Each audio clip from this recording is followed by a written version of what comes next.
ജീവിതത്തിന് നിരവധി ലഹരികളാകാം. അതിലേത് ലഹരി നമ്മൾ തിരഞ്ഞെടുക്കുന്നു ഉള്ളതിലാണ് തെറ്റ് വരുന്നത്. അപ്പോൾ ചില കൂട്ടർ തെറ്റായ ലഹരി തിരഞ്ഞെടുക്കുന്നതാണ് അവർക്കും അവരുടെ ചുറ്റുമുള്ളവരുടെ ജീവിതത്തിനും ഹാനികരമായി വരുന്നത്.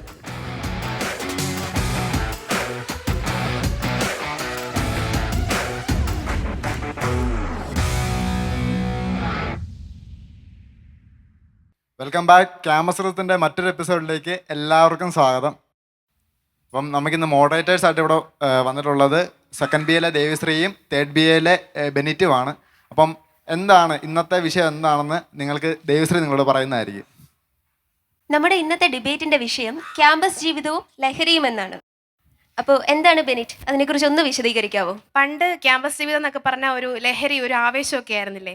എന്നാൽ ഇന്ന് ലഹരിക്ക് അടിമപ്പെട്ട ഒരു സമൂഹമായിട്ട് ക്യാമ്പസിലെ ലൈഫ് മാറിയിരിക്കുകയാണ് എന്നുള്ളതാണ് നമ്മുടെ വിഷയം.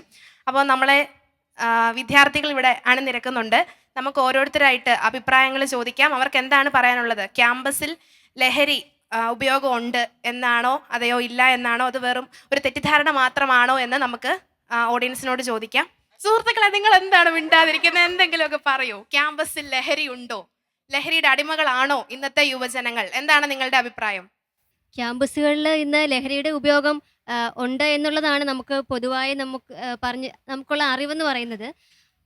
അതിനെപ്പറ്റി കൂടുതലായിട്ട് നാം ചിന്തിക്കേണ്ടത് ഇപ്പോഴത്തെ ഒരു അനിവാര്യതയാണ്. അപ്പോൾ ക്യാമ്പസുകളിൽ ലഹരിയുടെ ഉപയോഗം ഉണ്ടെന്നാണ് കൃപ പറഞ്ഞു വരുന്നത്. മറ്റുള്ളവർക്ക് എന്താണ് പറയാനുള്ളത്? അങ്ങനെ ഒരു ലഹരിയുടെ ഉപയോഗം ഉണ്ടോ? നിങ്ങൾ അല്ലെങ്കിൽ കണ്ടിട്ടുണ്ടോ ഇങ്ങനെ ലഹരി ഉപയോഗിച്ച് ക്ലാസ്സുകളിൽ ഇരിക്കുന്നത്?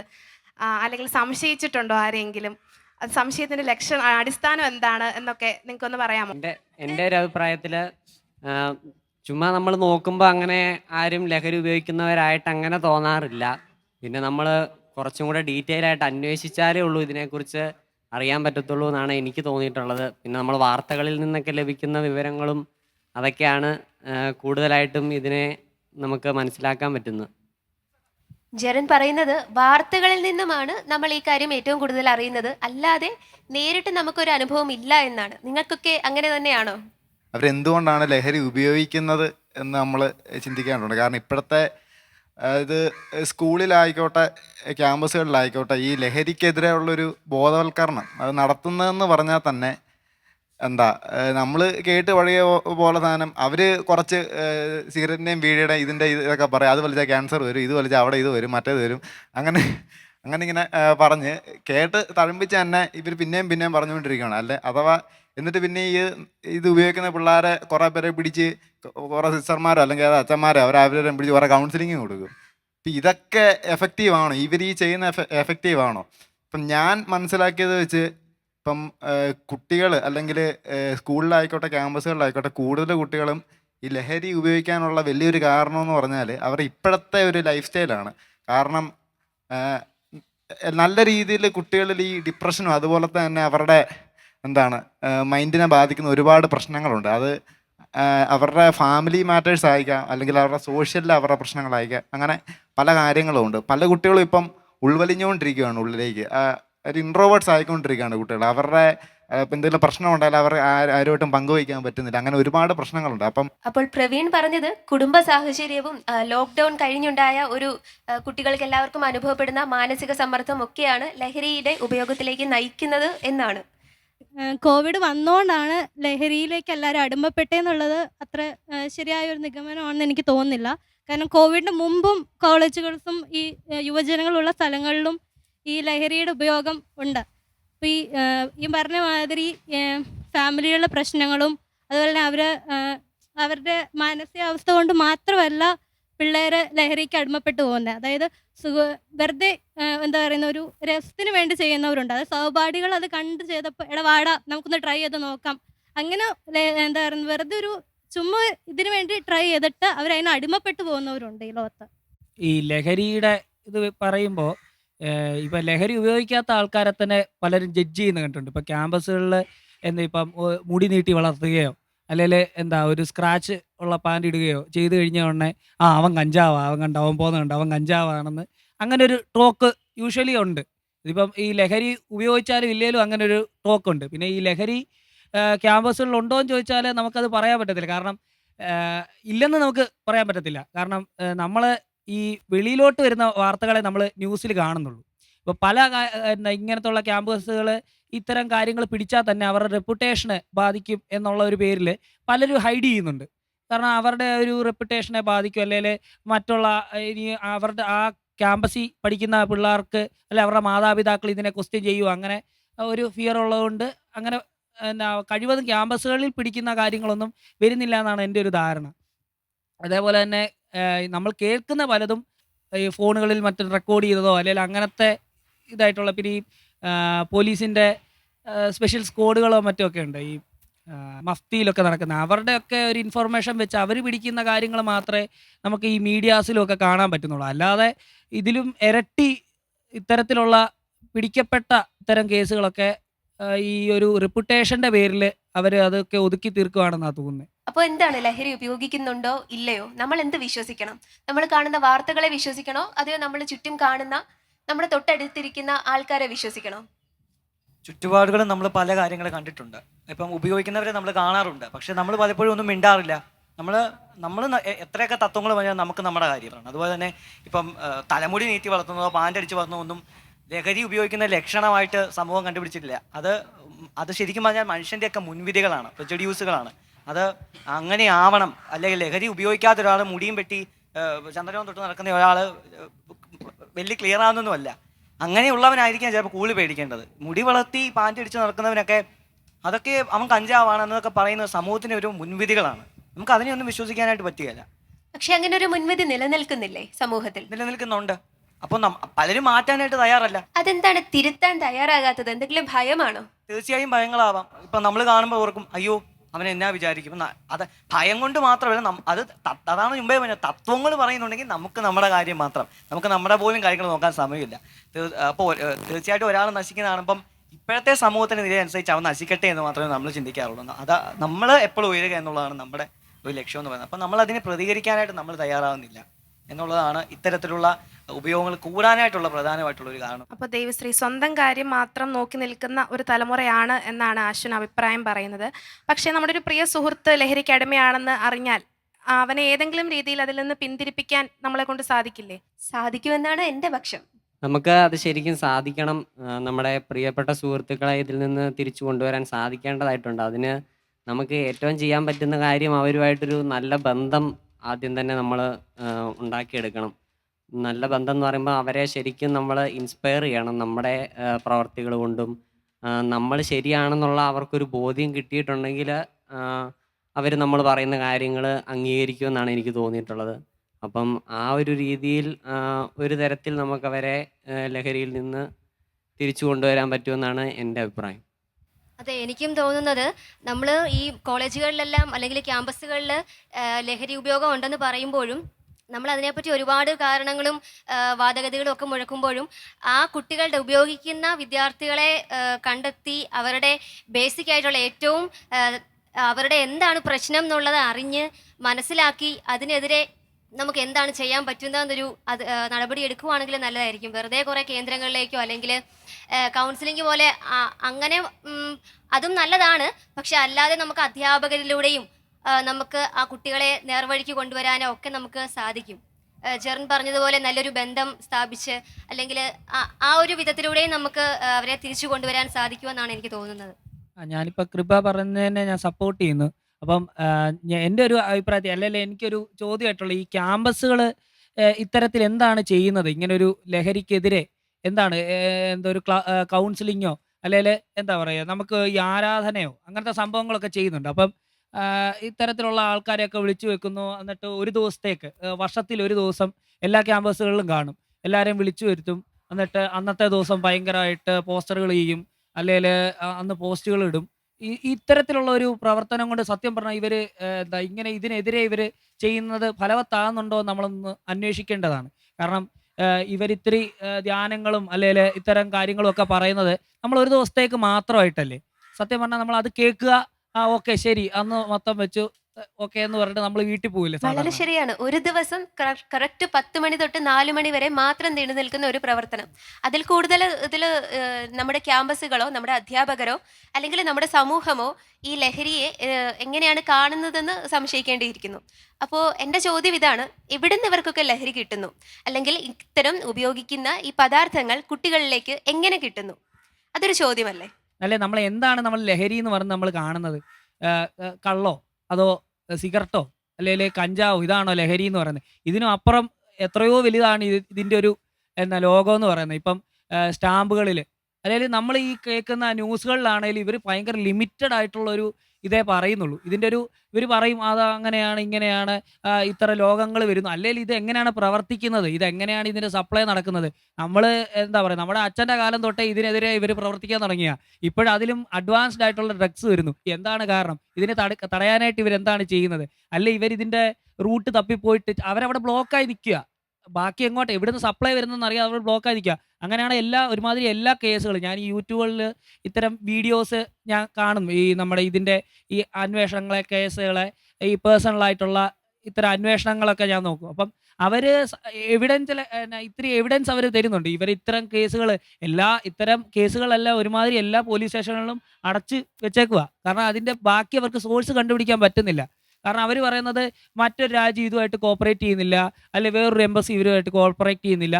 ഇങ്ങനെ അങ്ങോട്ടും ഇങ്ങോട്ടും വെച്ച് ഇവർ പല രീതിയിൽ ഇത് വരുന്നു. ഇപ്പം ലഹരികളിൽ ഇപ്പം പാർട്ടികളിലൊക്കെ ആണെങ്കിൽ ഒരു സെലിബ്രിറ്റിയുടെ നമ്മളിപ്പോൾ കാണുവാണെങ്കിൽ തന്നെ ഇപ്പം സെലിബ്രിറ്റീസ്, അതേപോലെ ഒരു സെലിബ്രിറ്റിയുടെ മകൻ വരെ ഇതുപോലെ ലഹരി കേസിൽ നമ്മൾ കണ്ടതാണ് ഇങ്ങനെ അകപ്പെട്ടതായിട്ട്. അപ്പം ഇത്തരത്തിൽ നമ്മൾ ആ സെലിബ്രിറ്റീസിൻ്റെ ആ ഒരു ലെവൽ തൊട്ട് എന്താ പറയുക, അന്നന്നത്തെ ഭക്ഷണത്തിന് വേണ്ടി ഓടുന്ന വീട്ടിലെ ആ വീട്ടിലെ ഒരു കൊച്ചിന് വരെ ഇത് എത്തുന്നു. ഇത് ഇങ്ങനെ ഇതിന് മാത്രമേ എനിക്ക് തോന്നുന്നു ഇതേപോലെ ഈ ഹയർ കാസ്റ്റ് എന്നോ ലോവർ കാസ്റ്റ് എന്നോ അല്ലെ ഹയർ ക്ലാസ് എന്നോ ലോവർ ക്ലാസ് എന്നോ ഇല്ലാതെ ഒരുപോലെ എത്തുന്ന ഒരു സാധനം ലഹരി ആയിരിക്കാം. അപ്പം ഇത് എങ്ങനെ എത്തുന്നു, എവിടെ നിന്ന് എത്തുന്നു എന്നുള്ളതിൻ്റെ ഒരു ഡീറ്റെയിൽ സ്റ്റഡിയാണ് സത്യം പറഞ്ഞാൽ നടത്തേണ്ടത്. നമുക്കിങ്ങനെ ഒരു ദിവസത്തേക്ക് നമുക്ക് പറഞ്ഞു പോകാം. ഓക്കെ, നമ്മൾ എല്ലാ ദിവസവും ഈ മദേഴ്സ് ഡേക്കും ഫാദേഴ്സ് ഡേക്കും മാത്രം സ്റ്റാറ്റസ് ഇടുന്ന ആളുകളുണ്ട്. അല്ലെങ്കിൽ അത്തരം ഒക്കേഷൻസിന് വേണ്ടി മാത്രം ഒരു ഡിസ്പ്ലേ പോലെ നമുക്ക് വെക്കാൻ പറ്റുന്ന ഒരു കാര്യമായിട്ട് ഈ അവയർനെസ് മാറുന്നുണ്ട്. ലഹരി എന്ന് പറയുന്നത് കള്ളിലോ അല്ലെങ്കിൽ കഞ്ചാവിലോ മാത്രമല്ലാതെ എന്താണ് അതിൻ്റെ വേരിയൻസ് എത്രയാണ്, അതിൻ്റെ ടൈപ്പ് എത്രയാണ്, അത് എങ്ങനെ അത് ബാധിക്കുന്നത്?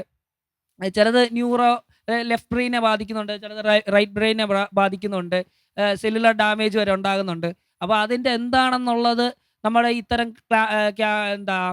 ക്ലാസ്സുകളിൽ അവർ ഡിസ്കസ് ചെയ്യുന്നുണ്ടോ എന്നുള്ളത് നമ്മളൊന്നും അന്വേഷിക്കേണ്ടതാണ്. ക്യാമ്പസുകളിൽ എങ്ങനെ ലഹരി എത്തപ്പെടുന്നു, അല്ലെങ്കിൽ ഇതിന്റെ സോഴ്സ് എവിടാണ്, ഇതിന് പിന്നിൽ പ്രവർത്തിക്കുന്നത് ആരാണ്, ഇതിന് വലിയ വലിയ കണ്ണികളുണ്ടോ എന്നുള്ളതാണ് മറ്റൊരു ചോദ്യം. എന്താണ് നിങ്ങൾക്ക് തോന്നുന്നത്? ലഹരി എന്ന് ഇങ്ങനെ പറയുന്നതല്ലാതെ എന്താണ് ലഹരി, എന്താണ് ശരിക്കും? അല്ലെങ്കിൽ അത് മദ്യമോ കഞ്ചാവോ അങ്ങനെ അതിൽ മാത്രം ഒതുങ്ങി നിൽക്കുന്നതാണ്, അല്ല സിറിഞ്ചോ അങ്ങനെ അതിൽ ഒതുങ്ങി നിൽക്കുന്ന മാത്രമാണോ ലഹരി? അതിനെപ്പറ്റി നമ്മളൊന്ന് ബോധേഡാകേണ്ടതാണ് സത്യത്തിൽ. ഇപ്പം മദ്യമോ അല്ലെങ്കിൽ മയക്കുമരുന്ന് കഞ്ചാവോ കിട്ടാത്തവന് നാളെ ഇപ്പം അവന് വേണമെന്ന് തോന്നിയല്ല, അവൻ ഇതുപോലെ തന്നെ അവിടെയാണ് മെഡിക്കൽ സ്റ്റോറിൽ പോയിട്ട് ടാബ്ലറ്റ്സ് മേടിച്ച് കഴിക്കാം. അതും ലഹരിയാണ്. അതായത് ഈ മദ്യവും മയക്കുമരുന്നിനേക്കാളിനും വലിയ എഫക്റ്റ് അതിനുണ്ട് സത്യത്തിൽ പറഞ്ഞാൽ. പിന്നെ ഈ ലഹരി എന്ന് പറയുന്നത് ഈ വേടോടെ പിഴുതെറിയാം, അത് നടക്കുന്ന കാര്യമല്ല. അതിൻ്റെ ഉപയോഗിക്കുന്നതിൻ്റെ തോത് കുറയ്ക്കുക എന്ന് അതേ നടക്കത്തുള്ളൂ. ഈ മദ്യത്തിൻ്റെ ഇപ്പം കാര്യം എടുത്താൽ അതെങ്ങനെ ഉപയോഗിക്കണം. ഇപ്പം മിലിറ്ററീസ് എല്ലൊക്കെ അവർക്ക് മദ്യം കൊടുക്കുന്നുണ്ട്. എന്തുകൊണ്ടാണ് കൊടുക്കുന്നത്? അവർക്ക് സത്യത്തിൽ കൊടുക്കുന്നതെന്ന് പറഞ്ഞാൽ ഈ നോർത്തിൽ ജോലി ചെയ്യുന്നവർ അല്ലെങ്കിൽ സിയാച്ചിനിലൊക്കെ ജോലി ചെയ്യുന്നവർക്ക് അവർക്ക് കാലാവസ്ഥയോട് പൊരുത്തപ്പെട്ട് പോകാൻ അത് ആവശ്യമാണ്.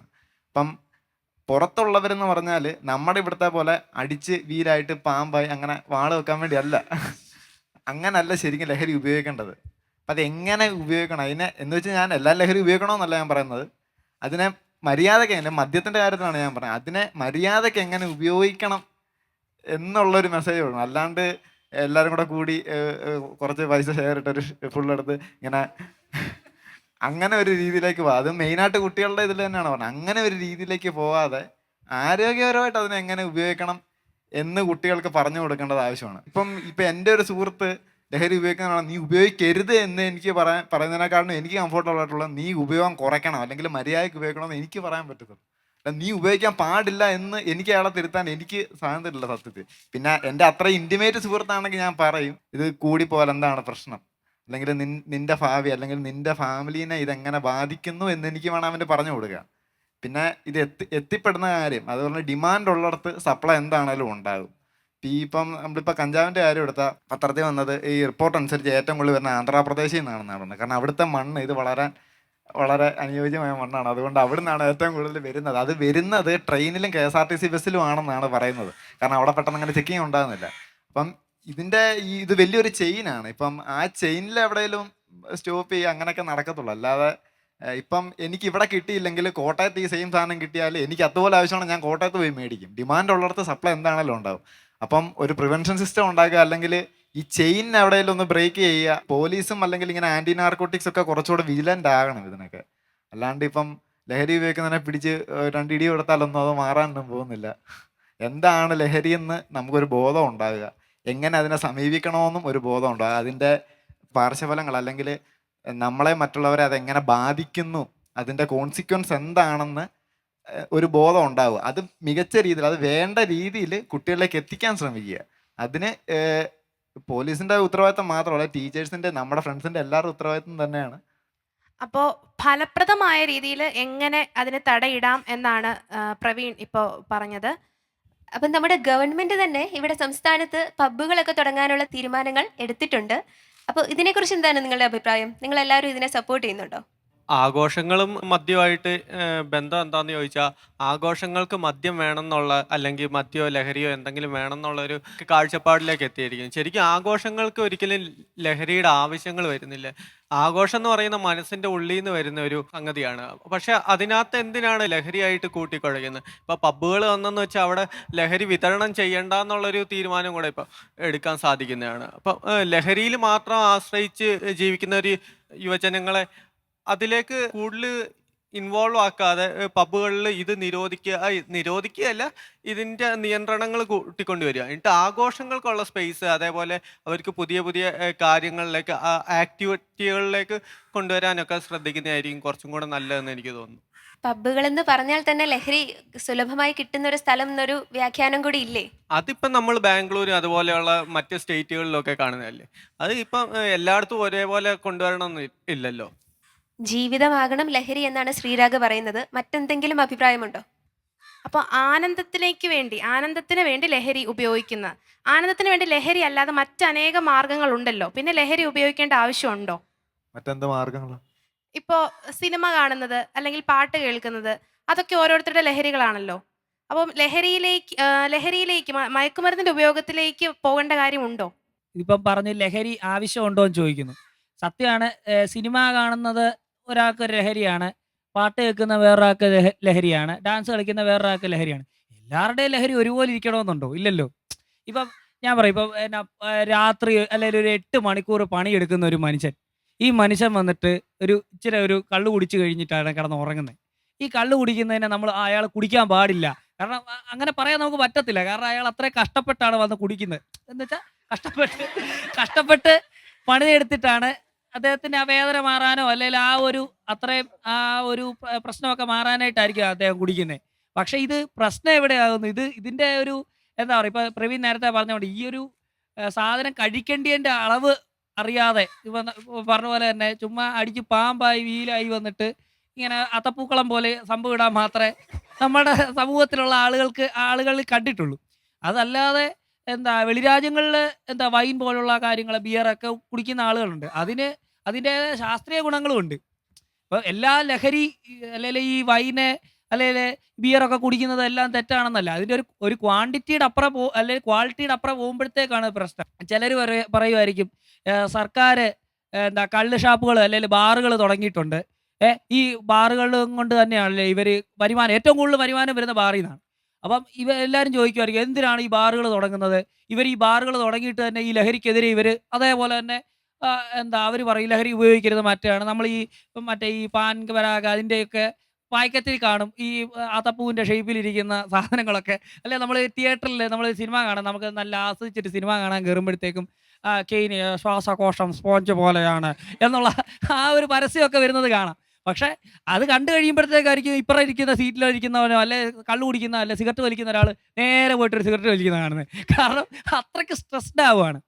അപ്പം എന്താ ഈ ഒരു ഇപ്പം സർക്കാർ ഇപ്പം എന്തിനാണ് ഇത് കൊണ്ടുവരുന്നതെന്നൊരു ചോദ്യം എല്ലാവർക്കും കൊണ്ടുവരാം അല്ലെ എല്ലാവർക്കും തോന്നാം. എൻ്റെ ഒരു നിരീക്ഷണത്തിൽ ഇപ്പം പെട്ടെന്ന് ഒരു ദിവസം കൊണ്ട് ഈ ബാറുകളെല്ലാം ഷട്ടാവുകയെന്ന് വിചാരിച്ചു. ഇപ്പം പറഞ്ഞ പോലെ എന്നാ പ്രവീൺ പറഞ്ഞ പോലെ ഡിമാൻഡ് ഉള്ളിടത്ത് സപ്ലൈ ഉണ്ടാകും. ഇവർ വാറ്റിലേക്കും അല്ലെങ്കിൽ അത്തരത്തിലുള്ള സംഭവത്തിലേക്കും പോകും. ഈ വാറ്റ് പോലത്തെ സാധനമൊക്കെ കുടിച്ച് കണ്ണുപൊട്ടി അല്ലെ മരണം എത്രയോ മരണ കേസുകൾ നമ്മൾ കണ്ടിട്ടുണ്ട്. അപ്പം ഇത്തരം കാര്യങ്ങളെ പ്രിവെൻറ്റ് ചെയ്യാനായിട്ട് തന്നെയാണ് സർക്കാർ ഇത്തരം ലിക്കർ ഷോപ്പുകളൊക്കെ തുടങ്ങുന്നത്. അപ്പം അതിനെ പോസിറ്റീവായിട്ടാണ് അപ്രോച്ച് ചെയ്യുന്നത്. അപ്പോൾ ഇതിൻ്റെ ക്വാണ്ടിറ്റി അല്ലെങ്കിൽ ഇതെങ്ങനെയാണ് ഇത് കുടിക്കേണ്ടത് എന്നുള്ള ഒരു സംഭവം മലയാളി സമൂഹത്തെ ഒന്ന് പഠിപ്പിക്കുന്നത് ആയിരിക്കും അതിൻ്റെ ഒരു ഈ ലഹരിയുടെ ഉപയോഗം കുറയ്ക്കാനായിട്ടുള്ളൊരു മാർഗം. അല്ലാതെ ലഹരി എന്ന് പറയുന്നത് അതൊരു വലിയൊരു അതായത് ഞാൻ ഈ ലിക്കറിൻ്റെ ഇത് വെച്ചാണ് പറയുന്നത്. അതിനെ ഒരു വലിയ ഒരു സംഭവമായിട്ടൊന്നും വരുന്നില്ല. ബാക്കിയുള്ളതുങ്ങൾ നമ്മൾ ഇപ്പോൾ പ്രവീൺ പറഞ്ഞ പോലെ തന്നെ അതൊരു വലിയ ചെയിനാണ്. നമ്മൾ എത്ര ബ്രേക്ക് ചെയ്യാൻ നോക്കിയാലും അതിങ്ങനെ അടുത്തടുത്ത ശാഖകൾ ഇങ്ങനെ വന്നുകൊണ്ടേയിരിക്കും. അപ്പോൾ അത് ഒരു ഗ്ലോബൽ അപ്രോച്ചാണ് ഇതിനെതിരെ വരേണ്ടത്. ഇപ്പം ഞാൻ പറഞ്ഞ പോലെ തന്നെ ഒരു കേസ് അന്വേഷിച്ച് പോയി മറ്റൊരു രാജ്യത്തിലാണ് അതിൻ്റെ ഒരു സോഴ്സ് അല്ലെങ്കിൽ അതിൻ്റെ ഒരു ഒരു പാർട്ട് അവിടെ നിന്നാണ് വരുന്നത് എന്നുണ്ടെങ്കിൽ ആ രാജ്യത്തെ ആളുകൾ സപ്പോർട്ട് ചെയ്യുന്നില്ല എന്നുള്ളത് കൊണ്ട് നമ്മൾക്ക് ആ ഒരു ഭാഗം അവിടെ വെച്ച് സ്റ്റോപ്പ് ആവുകയാണ്. അപ്പോൾ ഒരു ഗ്ലോബൽ അപ്രോച്ചാണ് ഇതിനെതിരെ വേണ്ടിയത്. അല്ലാതെ ഒരു രാജ്യമോ അല്ലെങ്കിൽ ഒരാൾ അവിടെ കിടന്ന് ശബ്ദം വെച്ചിട്ട് ഒന്നും ഒരു കാര്യമില്ല. ഒരു ഗ്ലോബൽ അപ്രോച്ച് വരുമ്പോഴത്തേക്കുമാണ് ഇത്തരമുള്ള ഡിസാസ്റ്ററിനെ നമുക്ക് പ്രിവെൻറ്റ് ചെയ്യാൻ പറ്റുന്നത്. ഒരാളോ അല്ലെങ്കിൽ കുറച്ച് ആളുകൾ മാത്രം ഇവിടെ കിടന്ന് പ്രതിഷേധം കാണിച്ചത് കൊണ്ടോ അല്ലെങ്കിൽ നമ്മൾ വാട്സാപ്പിൽ സ്റ്റാറ്റസുകൾ ഇട്ടതുകൊണ്ടോ ഇൻസ്റ്റാഗ്രാമിൽ റീൽ ഇട്ടതുകൊണ്ടോ അല്ലെങ്കിൽ ഇത്തരത്തിലുള്ള ശ്വാസകോശം സ്പോഞ്ച് പോലത്തെ ഈ പരസ്യങ്ങൾ വെച്ചിട്ട് ഒരു കാര്യമില്ല. ഒരു ഗ്ലോബൽ അപ്രോച്ചാണ് വേണ്ടിയെന്നാണ് എൻ്റെ ഒരു ഈ ലഹരിയുടെ ഉപയോഗം കുറയ്ക്കുന്നതിനെ കുറിച്ച് പറഞ്ഞായിരുന്നു. അത് അത്ര കുറഞ്ഞ രീതിയിൽ ഇപ്പം മദ്യം ഉപയോഗിക്കുക അതൊരു പ്രോത്സാഹിപ്പിക്കാൻ പറ്റുന്ന ഒരു പ്രവണതയായിട്ട് എനിക്ക് തോന്നുന്നില്ല. കാരണം ഇപ്പോൾ ഈ ലഹരി ആദ്യമായിട്ട് കുറച്ച് ഉപയോഗിച്ചേക്കാന്ന് ഓർത്ത് ഉപയോഗിക്കുന്നവർ അതിന് പിന്നെ അടിമപ്പെട്ട് പോവുകയാണ് ചെയ്യുന്നത്. അതല്ലാതെ അവർക്കത് കൺട്രോൾ ചെയ്യാൻ ഭൂരിഭാഗം ആൾക്കാർക്ക് അത് പറ്റാറില്ലെന്നാണ് എല്ലാവരുടെയും തന്നെ അനുഭവം. അപ്പം നമ്മൾ ഇങ്ങനത്തെ ഒരു പ്രവണത മുന്നോട്ട് കൊണ്ടുപോയിട്ടുണ്ടെങ്കിൽ ആൾക്കാർ ഇത് കൂടുതലായിട്ട് പരീക്ഷിക്കുകയും ഇത് കുറച്ച് ഉപയോഗിച്ചാൽ മതിയല്ലോ എന്ന് ഓർത്തുകൊണ്ട് അത് പിന്നെയും ട്രൈ ചെയ്യുകയും അപ്പോൾ ആ ഒരു രീതി നമ്മൾ കൊണ്ടുവന്നിട്ടുണ്ടെങ്കിൽ അത് അപകടകരമാകുമെന്നാണ് എനിക്ക് തോന്നുന്നത്. അല്ല ഇത് നമ്മൾ ഈ ഒരു ലഹരിക്ക് അടിമപ്പെട്ട ഒരാൾ അല്ലെങ്കിൽ കള്ളുകൂടി ഭയങ്കര എക്സ്ട്രീം കള്ളുകൂടിയനാണ് എന്നുള്ള ഒരാളെ നമ്മൾ കൗൺസിലിങ്ങിന് കൊണ്ടുപോവുക അല്ലെങ്കിൽ ഡി അഡിക്ഷൻ സെൻറ്ററിൽ കൊണ്ടുപോവുക. അവരെന്താ ചെയ്യുക? അവർ ആ അളവ് കുറച്ച് കൊണ്ടുവരത്തേ ഉള്ളൂ. അല്ലാതെ പിറ്റേന്ന് തൊട്ട് ഒരു ഇഞ്ചക്ഷൻ തന്നിട്ട് അവിടെ കിടന്നു അപ്പം 4-ാമത്തെ ദിവസം ലഹരി വിമുക്തനായിട്ട് വെള്ള ഡ്രസ്സും വെള്ളമൊക്കെ ഇട്ടുകൊണ്ട് വരത്തൊന്നുമില്ല. അവരതിൻ്റെ ക്വാണ്ടിറ്റി കുറച്ച് കൊണ്ടുവന്നാണ് നിർത്തുന്നത്. ഈ സെയിം പ്രോസസ്സാണ് പറയുന്നത്. ഈ മലയാളികൾക്ക് പൊതുവേ ലഹരി അല്ലെങ്കിൽ കള്ള എങ്ങനെയാണ് കുടിക്കേണ്ടതെന്ന് അറിയാൻ മേല.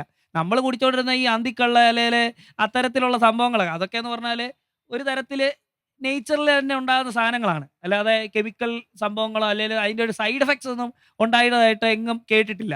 കള്ളു കുടിച്ച് വാറടിച്ച് കിടക്കും, അത് അതിനപ്പുറം ഒന്നും സംഭവിച്ചാൽ. പക്ഷേ ഇപ്പോഴത്തെ ഈ കെമിക്കൽ ആയിട്ടുള്ള സംഭവങ്ങളൊക്കെ കുടിച്ചു കഴിഞ്ഞിട്ട് എന്താ പറയുക, അയാളുടെ പേഴ്സണാലിറ്റി തന്നെ മൾട്ടിപ്പിൾ പേഴ്സണാലിറ്റി ഡിസോർഡർ പോലത്തെ എന്താ ഒരു സ്റ്റേജിലേക്കൊക്കെ എത്തുക, അല്ലെങ്കിൽ കോമ, അല്ലെങ്കിൽ എന്താ പറയുക പലതരത്തിലുള്ള ഫിസിക്കലായിട്ടും അല്ലെങ്കിൽ ഇൻഡസ്ട്രിയിലൊക്കെ വരുന്ന അസുഖങ്ങൾ, ഇത്തരം സംഭവങ്ങളൊക്കെ കുറേ നമ്മൾ കാണും.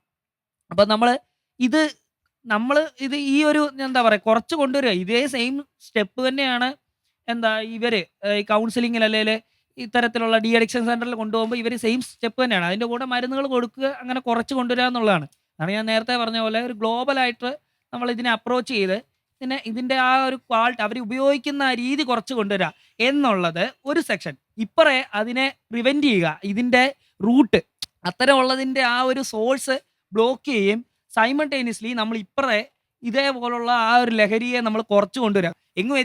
ഇപ്പോഴും എങ്ങും എത്തിയിട്ടില്ല. വർഷങ്ങളായിട്ട് നമ്മൾ ഇതിനുള്ള ഒരു അല്ലെങ്കിൽ എത്രയോ നമ്മുടെയൊക്കെ അച്ഛൻ്റെ കാലം അല്ലെങ്കിൽ അതിനു മുമ്പ് തൊട്ട് തന്നെ ഈ ഡ്രഗ്സിനെതിരെ ഇങ്ങനെ കണ്ടിന്യൂസ് ആയിട്ട് പറഞ്ഞുകൊണ്ടിരിക്കുകയാണ്. എന്തേലും എത്തിയിട്ടുണ്ടോ? ഇപ്പം അതിൻ്റെ തന്നെ പുതിയ വേർഷൻസ് അപ്ഡേറ്റ് ചെയ്തുകൊണ്ടിരിക്കും ഇവർ. നമ്മൾ ഈ കാണുന്നതെന്ന് പറഞ്ഞാൽ എന്താ ഈ സിനിമകളിലും അതിലും ഇതിലുമൊക്കെ ഈ ഡ്രഗ്സൊക്കെ യൂസ് ചെയ്യുന്നവരെ കുറിച്ച് നമുക്ക് അറിയാം. ഇങ്ങനെ യൂസ് ചെയ്യുന്നു അല്ലെങ്കിൽ ഇത്തരം ഡ്രഗ്സ് യൂസ് ചെയ്യുന്നു, അല്ലെങ്കിൽ നമ്മൾ വാർത്തകൾ എന്താ കാണുന്നത്, ഇന്ന ആളെ പിടിച്ചു, ഇന്ന സ്ഥലത്ത് ഇന്ന സംഭവം യൂസ് ചെയ്ത ആളെ പിടിച്ചു, അപ്പോൾ അതിൻ്റെ ഒരു അപ്ഡേഷൻ, അയാളുടെ ബാക്കി എന്താണ് നടക്കുന്നത് എന്നുള്ളതിനെ കുറിച്ചൊന്നും നമ്മൾ അന്വേഷിക്കുന്നില്ല, അല്ലെ നമ്മൾ അറിയുന്നില്ല. ഇപ്പം മഹേശ്വര് പറഞ്ഞു അങ്ങനെ ഒരു കാര്യം പറഞ്ഞു. അപ്പോൾ മറ്റൊരു രീതിയിൽ ഇപ്പോൾ ലഹരിക്ക് അടിമയാക്കപ്പെട്ട് ലഹരി ഉപയോഗിച്ച ഒരാളെ പിടിച്ചു, അല്ലെങ്കിൽ ലഹരിയുമായിട്ട് പോകുന്ന വഴിക്ക് ഒരാളെ പിടിച്ചു, പിന്നീടുള്ള അദ്ദേഹത്തിന്റെ ജീവിതത്തിന് എന്താണ് ഒരു പക്ഷേ സംഭവിക്കുന്നത്? നമ്മൾ തന്നെ അദ്ദേഹത്തെ ജഡ്ജ് ചെയ്തെന്ന് വരത്തില്ലേ പിന്നീട് ജയിലിൽ നിന്ന് ഇറങ്ങുമ്പോൾ? അതെ, അതാണ് അതിൻ്റെ ഒരു എന്താ പറയുക ഏറ്റവും ഭീകരമായിട്ടുള്ള ഒരു അവസ്ഥ. അല്ലേ തന്നെ ജയിലിൽ പോയി കഴിഞ്ഞ് നിരപരാധിയാണേ പോലും ആ സമൂഹം വളരെ എന്താ പറയുക വളരെ രൂക്ഷമായിട്ട് തന്നെ ആയിരിക്കും അയാളോടുള്ള അപ്രോച്ച്, അയാളുടെ ഫാമിലിയോടുള്ള അപ്രോച്ച്. അപ്പോൾ ഇത്തരത്തിലുള്ള കാര്യത്തിലേക്കൊക്കെ പോയി കഴിഞ്ഞാൽ അയാൾ ഒരുപക്ഷെ മോചിതനായാൽ പോലും അയാളുടെ ലൈഫ് ഭയങ്കര ഡിഫിക്കൽട്ടായിരിക്കും. കാരണം നമ്മൾ നിരന്തരം കേൾക്കുന്നത് കാണുന്നത് തന്നെയാണ്. നമ്മൾ ഒന്നെങ്കിൽ കണ്ടുകൊണ്ട് കണ്ടില്ലെന്നോ അല്ലെങ്കിൽ കേട്ടുകൊണ്ട് കേട്ടില്ലെന്നോ നമ്മൾ നടിക്കുന്നു. പക്ഷേ നമ്മൾ കാണുന്നത് തന്നെയാണ് ഇത്തരത്തിലുള്ള ആളുകളുടെയൊക്കെ അവസാനം എങ്ങനെയാണ്. ആർക്കും വേണ്ടാതെ, വീട്ടുകാർക്കും വേണ്ടാതെ, നാട്ടിനും വേണ്ടാതെ, അങ്ങനെയാണ് അവരുടെ മരണം. ഞാൻ ഒരു കാവ്യാത്മകമായിട്ടോ അല്ലെങ്കിൽ എന്താ പറയുക സിനിമയിലെ ക്ലൈമാക്സ് പറയുന്ന പോലെ പറഞ്ഞതേ ഉള്ളൂ. പക്ഷേ ഇത് തന്നെയാണ് സംഭവിക്കുന്നത്, പലയിടത്തും സംഭവിക്കുന്നത് ഇങ്ങനെ തന്നെയാണ്. അപ്പം മഹേശ്വർ ഇപ്പം പറഞ്ഞു നിർത്തിയത് വെച്ച് നോക്കുവാണെങ്കിൽ ലഹരിയുടെ ഉപയോഗം ദിവസം തോറും കുറച്ചുകൊണ്ട് വരിക, അതുപോലെ തന്നെ അധികാരികൾ ഇതിൻ്റെ റൂട്ട് കണ്ടെത്തി അതിന് വേണ്ട തടയിടുക എന്നുള്ളതാണ് മഹേശ്വർ ഇപ്പം പറഞ്ഞു നിർത്തിയത്. അപ്പോൾ ഈ LSD സ്റ്റാമ്പ് അതുപോലെ മറ്റ് ലഹരി വസ്തുക്കളൊക്കെ പോലുള്ള സാധനങ്ങൾ ഒരു തവണ ഉപയോഗിച്ചാൽ അതിൻ്റെ ലഹരി അവൻ്റെ തലച്ചോറിലെത്തി ഹാപ്പിനെസ്സിൻ്റെ സെൻറ്ററിനെ സ്റ്റിമുലേറ്റ് ചെയ്തിട്ട് പിന്നെയും അത് ഉപയോഗിക്കാനുള്ള ഒരു ടെൻഡൻസിയാണ് ഇന്ന് കണ്ടുവരുന്നത്. അത് തടയാൻ വേണ്ടി നമുക്ക് എന്താണ് ചെയ്യാൻ പറ്റുക? ഒരു ലഹരിയിൽ നിന്ന് മറ്റൊരു ലഹരിയിലേക്ക്, അതായത് മോശം ലഹരിയിൽ നിന്ന് നല്ലൊരു ലഹരിയിലേക്ക് അവനെ മാറ്റിക്കൊണ്ടുവരാൻ നമുക്ക് പറ്റുമോ? മോശമാണെന്ന് നമുക്കറിയാവുന്ന ലഹരിയിൽ നിന്ന് നല്ലൊരു ലഹരിയിലേക്ക്.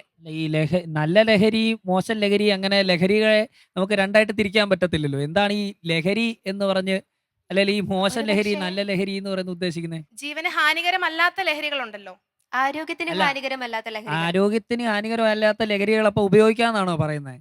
ജീവിതത്തിൽ എത്രയൊക്കെ ലഹരി ഉപയോഗിക്കാവുന്ന മാർഗമുണ്ട്. സന്തോഷം തരുന്നതൊക്കെ ലഹരി അല്ല, അങ്ങനെ പറയൂ. അല്ലാതെ ലഹരി ഉപയോഗിക്കാൻ, നല്ല ലഹരി ഉപയോഗിക്കാൻ നിങ്ങൾ ചീത്ത ലഹരി ഉപയോഗിക്കരുത്, നിങ്ങൾ അങ്ങനെ പറയാൻ പറ്റില്ല. കൂടുതൽ സന്തോഷം പകരുന്ന, അതായത് ആരോഗ്യത്തിന് ഹാനികരം ഉണ്ടാക്കാത്ത ലഹരികൾ ഉപയോഗിക്കാവുന്നതിനെ കുറിച്ച്.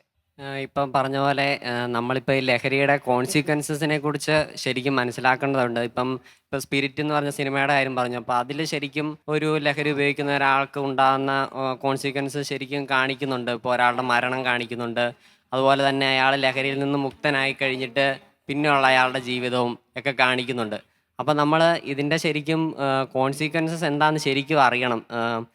കൂടുതലായിട്ട് നമുക്ക് ശരിക്കും സിനിമകളിൽ കൂടെയൊക്കെ നമുക്ക് ഒത്തിരി ഇത് ചെയ്യാൻ പറ്റുമെന്നാണ് എനിക്ക് തോന്നുന്നത്. കാരണം ഇപ്പോഴത്തെ സിനിമകളിൽ ലഹരിയെ ഒത്തിരി പ്രൊമോട്ട് ചെയ്യുന്ന പോലെ ഇപ്പം ലഹരി ഉപയോഗിക്കുന്ന നായകന്മാർ ഒത്തിരിയുള്ള സിനിമകൾ നമുക്ക് കാണാൻ പറ്റും. അപ്പം ഇതിനെക്കുറിച്ച് ഇതിൻ്റെ ശരിക്കും കോൺസിക്വൻസസ് എന്താണ്, ഇത് ശരിക്കും മരണത്തിലോട്ട് തന്നെയാണ് നയിക്കുന്നതെന്ന് മനസ്സിലാക്കുന്ന തരത്തിലുള്ള സിനിമകളും അങ്ങനത്തെ നമ്മളെ ബോധവാന്മാരാക്കുന്ന പോലത്തെ മാധ്യമ സ്വാധീനമൊക്കെ നമുക്ക് ശരിക്കും ആവശ്യമായിട്ടുണ്ട്. അപ്പം ഇതിൻ്റെ മരണത്തിലേക്ക് നയിക്കുന്നതാണ് ലഹരി എന്നുള്ള ഒരു ബോധം നമുക്ക് എല്ലാവർക്കും വേണ്ടതായിട്ടുണ്ട്.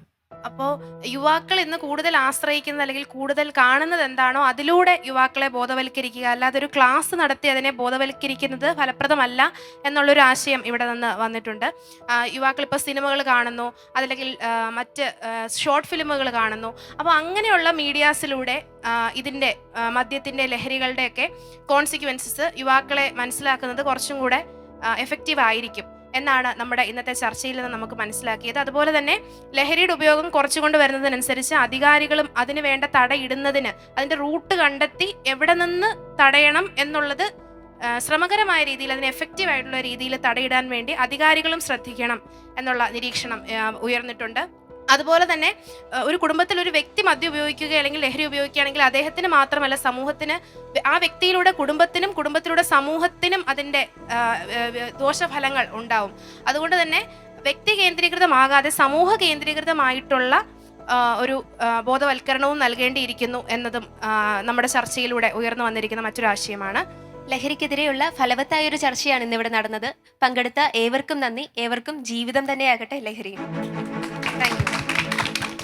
ഞങ്ങളുടെ ലഹരിയിൽ ഒന്ന് മറ്റുള്ളവരെ സഹായിക്കുന്നതിൽ കൂടി ഞങ്ങൾക്ക് ലഭിക്കുന്ന സന്തോഷമാണ്. അപ്പം ഞങ്ങൾക്ക് അവർക്ക് നൽകുവാനുള്ള മാതൃക എന്ന് പറയുന്നത് ജീവിതത്തിൽ ഒരു ലഹരിയും കൂടെ ഉണ്ട്. മറ്റുള്ളവനെ നിന്നെ പോലെ തന്നെ കാണുന്നതിലൂടെ കിട്ടുന്നൊരു സന്തോഷം, അതൊരു ലഹരി തന്നെയാണ്. അത് നിന്നെ കൂടുതൽ കൂടുതൽ നന്മ ചെയ്യാൻ പ്രേരിപ്പിക്കുകയാണ് ചെയ്യുന്നത്. നല്ലൊരു അഭിപ്രായമാണ്. നമുക്ക് ഈ ഡിസിഷൻ എടുക്കാൻ പറ്റുക എന്ന് പറയുന്നതിൽ ഒരു വലിയ കാര്യമാണ്. അപ്പോൾ ലഹരി നമ്മളും കൂടെ വിചാരിച്ചാലേ നമ്മൾ അതിന് അടിമകളാവത്തുള്ളൂ. അപ്പോൾ നോ പറയേണ്ടടുത്ത് നോ പറയാനായിട്ട് പഠിക്കുക എന്നത് വലിയൊരു കാര്യമാണ്. പിന്നെ നമുക്ക് യാത്രകളോട് ലഹരിയാവാം, സംഗീതത്തോട് ലഹരി ഉള്ളവരുണ്ട്. അപ്പം നമ്മുടെ ഇഷ്ടങ്ങൾ വേറൊരു നല്ല കാര്യത്തിലേക്ക് മാറ്റി വെച്ച് കഴിഞ്ഞാൽ ലഹരി ഉപയോഗം നമ്മളൊരു എൻഗേജ് ആയിട്ടിരിക്കണം എപ്പോഴും. അങ്ങനെയാണെങ്കിൽ കുറച്ചൊക്കെ കുറയ്ക്കാനായിട്ട് സാധിക്കും.